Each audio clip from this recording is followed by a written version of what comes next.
You're standing in a hotel hallway in Istanbul. Fourth floor. Room 417.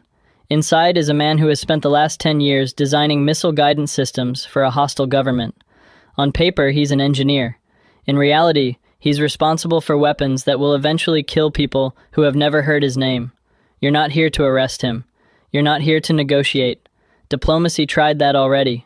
Sanctions tried. Warnings tried. None of it worked. That's why you're here. The hallway is quiet, thick carpet, muted lights. A cleaning cart sits abandoned near the elevator. You check your watch. The elevator security camera loops every 12 seconds. You've been watching it for the last 10 minutes. 9, 10, 11. The camera feed resets. For half a second, the hallway exists without a witness. You move. The keycard slides into the lock. The door opens before the latch finishes clicking. Inside, the room smells like coffee and cheap air conditioning. The man sits at a desk near the window, laptop open, missile schematics glowing on the screen. He looks up, confused. You close the door behind you. No shouting, no speech, no dramatic moment. The suppressed shot is quieter than the hum of the air conditioner. 1 second, that's all it takes. The laptop screen still glows. Lines of code, guidance algorithms. You remove the hard drive and place it in a small pouch. The body will be found in the morning, a sudden heart attack. Unfortunate, unremarkable. 2 minutes later, you walk through the lobby, just another businessman leaving after a meeting. Outside, the city moves normally. Taxis, street vendors, tourists taking photos. Nobody looks at you twice. Nobody remembers your face. By tomorrow, the news will say a scientist died in his hotel room. But the missile program he was building will stop. At least for a while.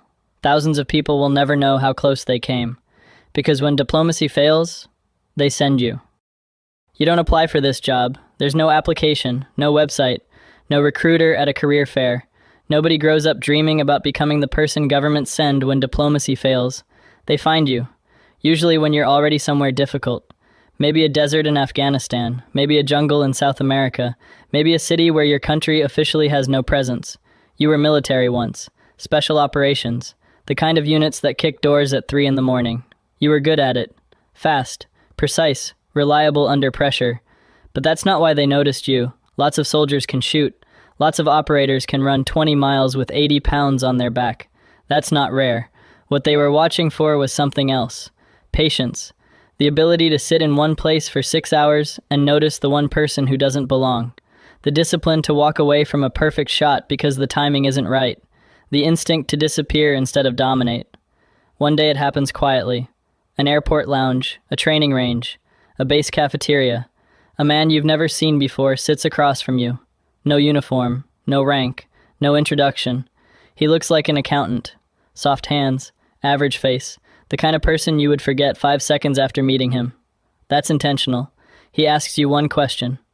How comfortable are you working without recognition? You don't answer immediately. Because you understand what he's really asking. No medals, no promotions, no stories you can tell your family. If something goes wrong, your country will deny you exist. You think about it for a moment. Then you give the only answer that matters. Yes. The man nods once. He stands up, and he disappears into the crowd. You never see him again. 3 weeks later, you receive a message. A set of coordinates. No explanation. Just a location. Life starts changing after that. The location is in the middle of nowhere. At least that's what it looks like. A long road somewhere in the American Southwest. Dry air, dust, nothing but miles of empty land and a small facility surrounded by fences. No signs, no flags, no name on the gate. You arrive just before sunrise. A guard checks your ID without saying a word. The badge he hands back to you doesn't have a logo, just a number. Inside the compound there are maybe 30 buildings, all identical. Low concrete structures. No windows facing the outside. You're not sure what state you're in. That's intentional. The people here don't introduce themselves. No ranks. No titles. Just first names. Or sometimes not even that. The first thing they take from you is your phone, then your watch, then every document that proves who you are. For the next 6 weeks, your old life doesn't exist. Day 1 starts simple. They give you a photograph. A man standing outside a grocery store. Average height, brown jacket, forgettable face. Your instructions are simple. Follow him for 8 hours. Don't let him see you. Don't let anyone see you following him. You think this will be easy. You've tracked insurgents through cities before. You followed targets through hostile neighborhoods. You last 2 hours. A woman pushing a stroller stops you on a street corner. She asks for directions. You answer politely. 30 minutes later, an instructor shows you a photograph. It's you. Taken from across the street. You were made. Start again. Day 2, you fail again. You cross the street too quickly. Someone notices. Day 3, you fail, because you looked directly at the target. Too obvious. Day 4, you fail, because you wore the same jacket twice. Patterns get remembered. Day 5, you fail because you walk like a soldier. Straight back. Confident stride. People notice confidence. Invisible people look ordinary. By the end of the first week, you realize something. They're not teaching you how to hunt people. They're teaching you how to disappear, and disappearing is much harder. By the second week, the rules start changing. The instructors stop explaining things. They just give you problems, a photograph, an address, a time, and a simple instruction. Be there before he arrives. You start learning cities the way predators learn territory, not the streets, the patterns. Which cafe opens first in the morning? Which taxi drivers work the night shift? Which alley cameras are broken? Which shop owners watch the street too closely? You learn reflections, glass windows, car mirrors, puddles after rain. Turning your head is obvious. Reflections are invisible. They teach you how to walk differently. Confident people stand out. Nervous people stand out. The safest walk is average, forgettable.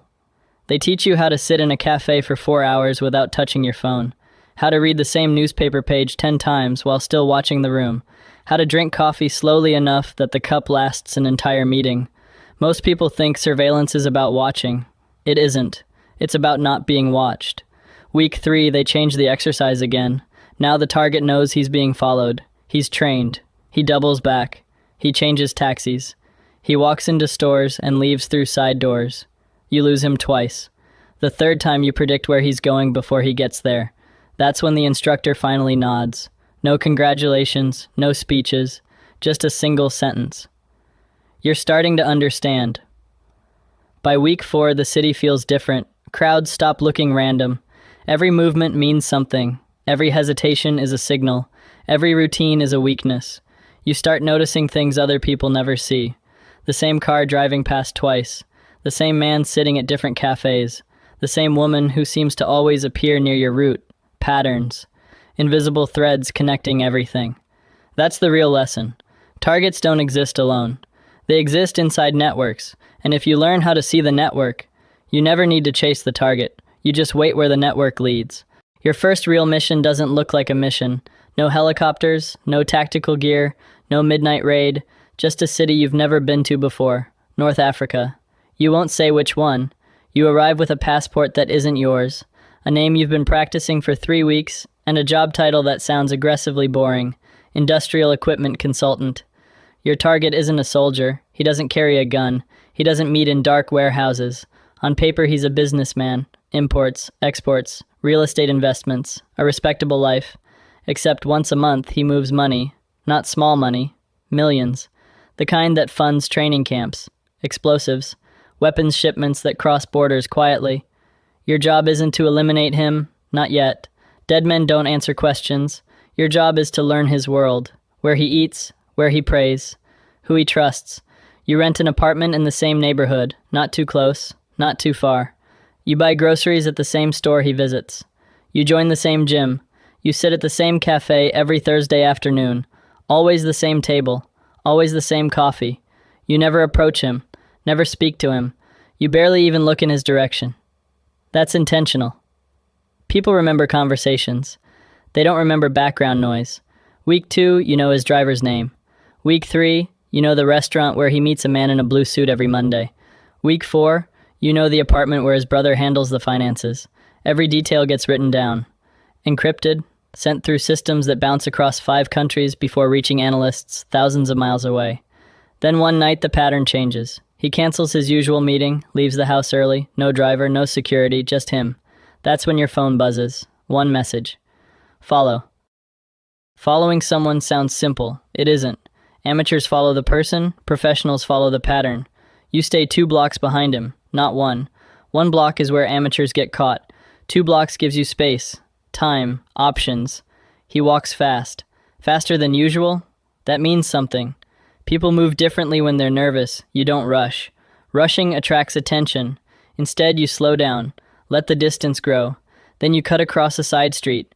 You already studied this neighborhood for 3 weeks. You know which streets connect, which alleys lead where, which intersections have cameras. You reach the next corner before he does. Now you're ahead of him, waiting. A taxi stops near the curb. He gets in. You don't run. Running is memorable. Instead, you raise your hand calmly. Another taxi stops. You give the driver a simple instruction. Follow the white sedan ahead. He doesn't ask questions. Drivers in this city never do. Traffic gets heavier near the port. Shipping containers, freight trucks, crates stacked like small buildings. Your target steps out near a warehouse. He checks his watch. Then he looks around. Once, twice. Counter surveillance. He knows someone might be watching. You stay inside the taxi, head turned away. Just another passenger checking messages. He walks inside the warehouse. Your phone buzzes again. Another message. Confirm meeting. You step out of the taxi and cross the street slowly. The warehouse door is half open. Inside you see 2 men. Your target and someone else.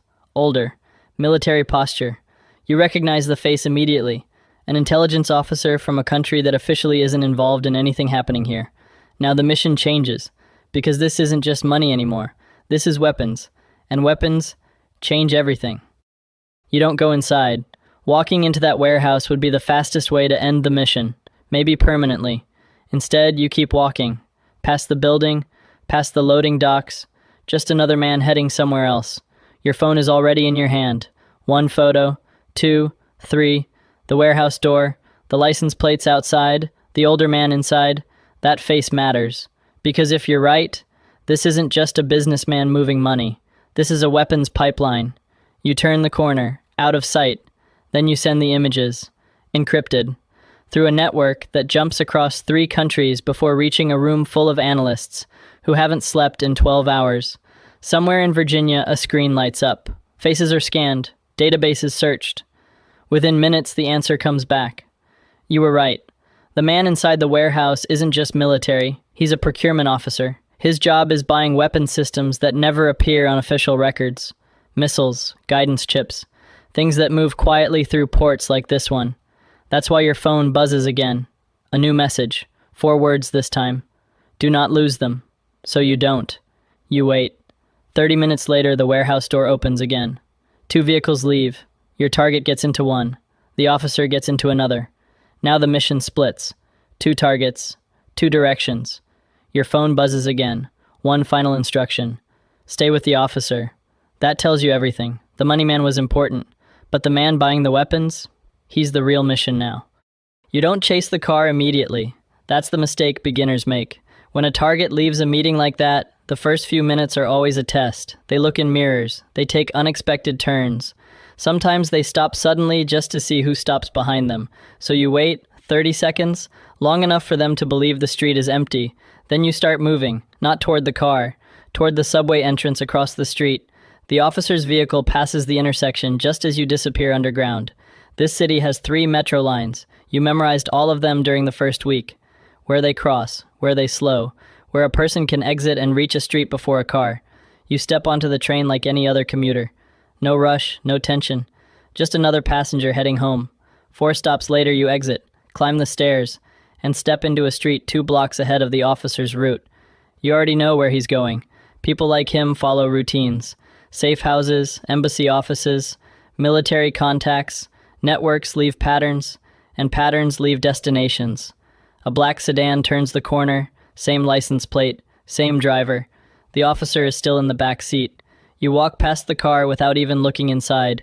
That's important. People notice attention. They ignore indifference. 2 blocks later, the sedan pulls into a private building garage. No signs, no markings, just a steel gate and a security camera above it. Your phone buzzes. Another message. Maintain surveillance. You lean against a cafe window and watch the entrance across the street. Inside that building is the man who just turned a quiet financial investigation into something much bigger. Missile parts, military officers, hidden shipments, the kind of operation that starts wars if nobody stops it. And now, you know exactly where the door is. You stay on that street for 4 hours, long enough for the cafe owner to stop noticing you, long enough for the waitress to assume you're waiting for someone who isn't coming. You order 1 coffee, then another. You never touch your phone unless the reflection in the window hides your hands. Across the street, the garage stays closed. No movement, no guards outside. That's what makes places like this dangerous. The secure locations are never the ones that look secure. They're the ones that look boring. Accounting firms, import offices, property management companies, the kind of places nobody remembers walking past. At 11:17 p.m., the steel gate opens, not for a car, for a man on foot, mid-30s, short beard, cheap jacket. He exits carrying a hard case the size of a laptop bag, too careful with it, too protective. That matters. He doesn't look like security. He looks technical. Engineers always move like they're carrying something fragile. You don't follow him immediately. You watch the reflection first. The cafe glass gives you the angle. No second man behind him. No vehicle waiting nearby. No one scanning the street. Good. You stand. Leave cash under the cup. Walk out without hurry. The man takes a right at the corner. You take the same right 30 seconds later. He's moving toward the tram line. Fast, but not panicked. Confident. That means he's done this before. Couriers who are scared look over their shoulder. Experienced ones trust the route. You stay on the opposite side of the street. A family walks between you for half a block. Perfect. A delivery scooter cuts through traffic and forces him to pause at a crosswalk. That gives you a better look at the case. Black polymer shell. No markings, reinforced corners. Something valuable inside. Something delicate. At the tram stop, he doesn't board.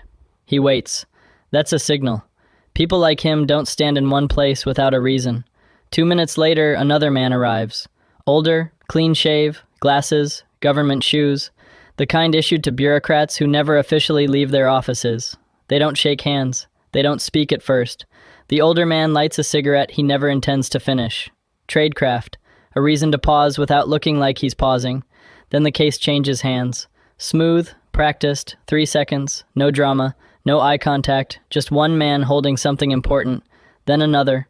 The courier boards the tram and disappears into the city. The older man keeps walking. You let him go 10 steps, then 20. Your phone buzzes once. A single message. No package loss. So that's the priority, not the courier, not even the officer in the garage. The case. Whatever is inside it matters more than all of them. You follow the older man through streets that get cleaner as he walks.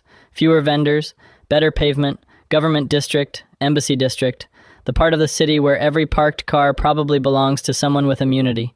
He reaches a pale stone building with dark windows and 2 flags out front. One local, one foreign. He doesn't use the main entrance. Of course he doesn't. He goes through a side door opened from the inside before he even reaches it. That tells you 2 things. First, he was expected. Second, whatever is in that case is urgent. You keep walking, past the building, past the flags, past the black sedan parked half a block away with 2 men inside pretending not to watch anything. Now you know what this really is. Not a businessman moving money. Not a rogue officer buying weapons off the books. This is state level. Official people doing unofficial things. The kind of transfer that can arm militias, shift borders, topple governments. The kind of operation that doesn't create headlines until the missiles are already in the air. You turn the corner, step into shadow, and send the update. Within seconds, your phone vibrates again. New instruction. 6 words. Hold position. Decision makers awake. That means the message just climbed higher. Past analysts, past desk officers, past the people who write cautious reports with cautious language. Now someone important is reading your images. Someone who understands exactly what a hard case, a side entrance, and a foreign flag on the same street can mean. You wait in the dark with the city humming around you. Traffic, laughter from a bar, a siren somewhere far off. Normal life. That's always the strange part. The world keeps moving while history is deciding whether it's about to break. 10 minutes later, the reply comes. Short, cold, final. Maintain eyes, action pending. And just like that, the night changes. Because once that phrase appears, diplomacy is almost over. You stay exactly where you are. Across the street, half hidden in shadow. The embassy building looks quiet. Too quiet. Lights on the upper floors. Security camera above the side entrance slowly rotating. Inside that building is the case. Whatever is in it has already traveled through 3 hands tonight. The businessman, the procurement officer, the courier, each step moving it closer to somewhere it should never reach. Your phone buzzes again. A new message. Package priority confirmed. That tells you something important. The mission isn't the people, it's the case, because whatever is inside it is valuable enough that nobody wants to destroy it. They want it recovered. You watch the entrance. 8 minutes pass. Then the side door opens again. 2 men step out. One of them is the officer. The other carries the case. Different man, different face. You memorize him instantly. Short hair, thin glasses, government posture. He moves like someone who believes he's protected. They walk toward the black sedan parked near the curb. Your phone buzzes again. 3 words this time. Intercept before departure. You push away from the wall. Walk calmly toward the intersection. No hurry, no tension. Just another pedestrian crossing the street. The sedan doors open. The man with the case slides into the back seat. The officer takes the front passenger seat. The driver starts the engine. You reach the crosswalk. 10 meters away. 5, 3. Your hand slips into your coat pocket. Not a weapon. Something smaller. A small device. Magnetic. You pass the rear bumper of the sedan like you're just cutting through traffic. One smooth motion. Click. The tracker locks under the frame. The car pulls away seconds later, turning toward the embassy district, toward a private airport on the outskirts of the city. You keep walking, never looking back. Your phone vibrates once. Signal confirmed. The device is transmitting. Now the analysts know exactly where the case is going. And so does the team already waiting for it. Tonight, nobody fires a shot. Nobody disappears in a hotel room. Instead, the plane carrying that case will land somewhere it never planned to. And the people expecting that delivery will discover something else waiting for them. Because sometimes the job isn't pulling the trigger. Sometimes the job is making sure the right people are in the right place when the door opens. You leave the embassy district the same way you entered it. Quietly. No rush. The city is still alive. Cars moving through the streets. Restaurants full. People laughing outside bars. Normal life. That's the strange part of this job. The world keeps moving even when something important just happened in the shadows. You call a car. Just another passenger heading back to a hotel. Your phone vibrates. You glance down when the car stops at a light. 3 words. Package recovered successfully. That's it. No details. No congratulations. Somewhere outside the city, a plane that was supposed to leave tonight never made it past the runway. The case is already on another aircraft, heading somewhere much quieter. By morning, the embassy will report a delayed shipment. The officer will file paperwork. The courier will disappear into another city. And the world will keep spinning. But somewhere tonight, a missile program just stopped moving forward. No headlines will mention it. No one will know a quiet street, a black sedan, and a small tracker changed everything. You arrive at your hotel, forgettable, neutral, exactly how places like this are supposed to be. Your phone vibrates one more time. 2 words. Good work. Tomorrow you'll leave this city, another flight, another name, another quiet problem waiting somewhere else. You sit by the window and watch the city lights. People walking, traffic passing, normal life continuing. That's the point. Because when diplomacy fails, someone solves the problem quietly. And when it's done, you disappear before anyone notices.